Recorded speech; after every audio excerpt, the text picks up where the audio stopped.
Hi, this is Scott Garibay, and today I'm going to be talking about video games. My point today is that AAA releases, so video game releases that come out from proven video game makers that have had large budgets exceeding $100 million, the price tag on those video games should be $150 immediately. Here's why. Okay. So this opinion has come about because of a discussion I had with a gentleman. His name is Bill. He's a millennial, so there's a little bit of a difference in age between us. I've been blessed to have these conversations with him about video games, and he and some of his friends are building a library of podcasts right now, so that they can go live with their podcast for video games, right? And so what he's been doing is he's been sending me the video games. He's been sending me the podcast, and I get to listen to them. And it's like each one's like 5 hours long. It's crazy. And so these guys want to make sure that they don't pod fade. And so what they're doing is they're doing a lot of video podcasting, and then they have a library, and then they can put it up, and that way if they miss a week, they don't. If they miss a week of shooting, they don't miss a week. To me, I'm like, that's crazy. You should just be cutting these things up into little segments and releasing right now, because, kind of the fail fast and fix fast mentality, but each to his own, right? So,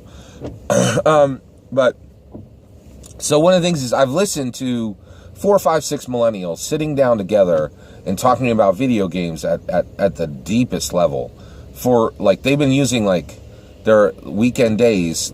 They start at noon and they end up at 5 p.m.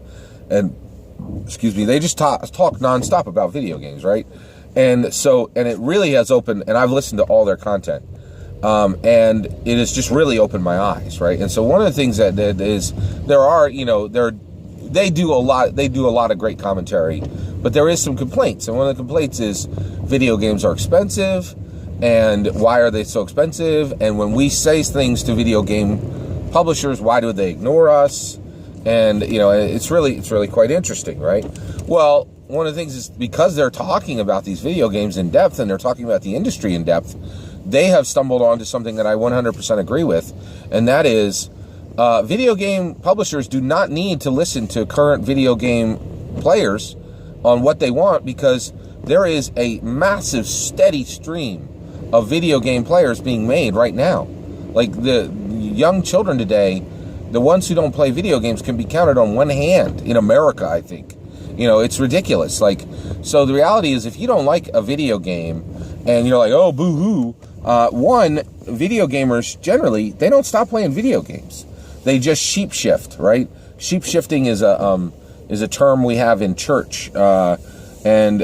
Sheep shifting is essentially, most churchgoers will not stop going to church. They'll stop going to the church they're going to, and they'll sheep shift. They'll go from one church to another church. And I think video gamers are the same. Video gamers don't go, oh, that's it, I've had it with Halo, and throw it down and start reading novels. They just don't, right? And what they do is they're like, oh, Halo has frustrated me.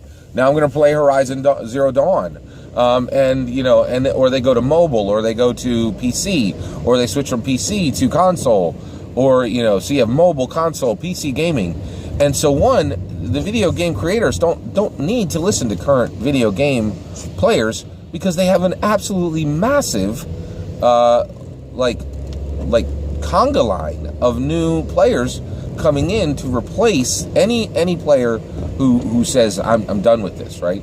And the other thing is, again, please, throw in the comments if I'm wrong, and you've seen video gamers stop video gaming altogether and replace it with, surfing or horseback riding or reading books or, writing or anything. I just haven't seen this, right?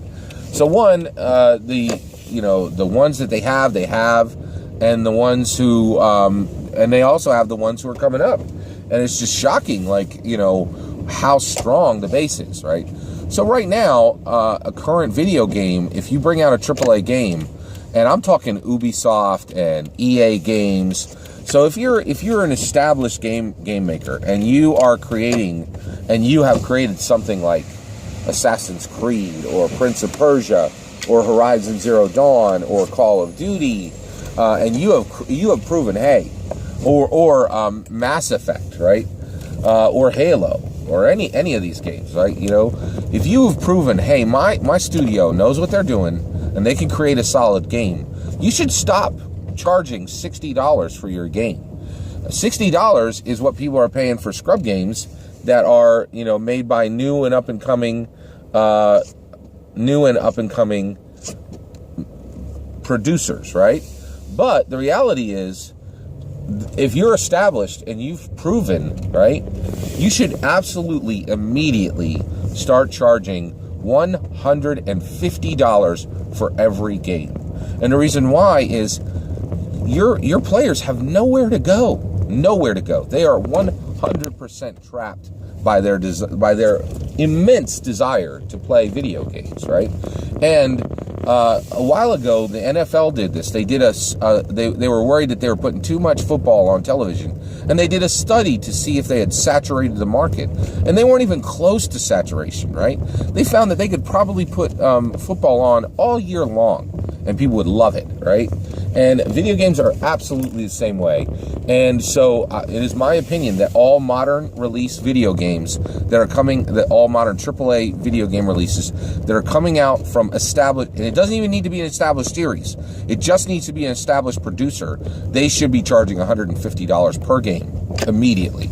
And the reason why is people will pay it. They will absolutely pay it because, and they should pay it. And here's why. This shocked me. This just blew my mind, right? They are playing these games for, you know, like I heard terms, the players were saying, oh, I won't know, you know, somebody was talking about Civilization, and they were talking about the new version of Civilization, and they said, I won't be able to tell you my opinion on new Civilization until I play 200 to 500 hours of it. 200 to 500 hours of a game. I was like, oh my goodness, are you kidding?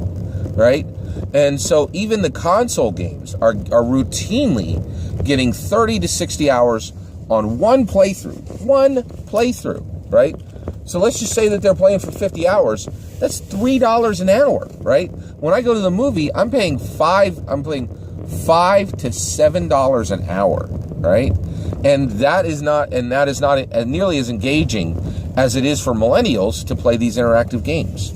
So the reality is every AAA release where the budget on that game was $100 million to $250 million from an established publisher. It doesn't even need to be you could do a brand new series, unestablished, completely new and non-established series. They should immediately begin charging $150 because I just got done listening. I'm not kidding.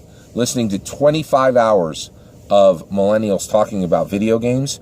And essentially that generation and the generation before the generation under millennials have a love for video games that blew my mind. It was much stronger than I thought.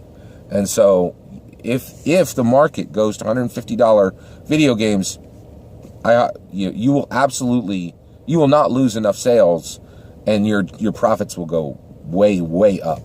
So immediately EA, Ubisoft, Naughty Dog, all of them, $150 releases. It just makes logical sense immediately. Take care.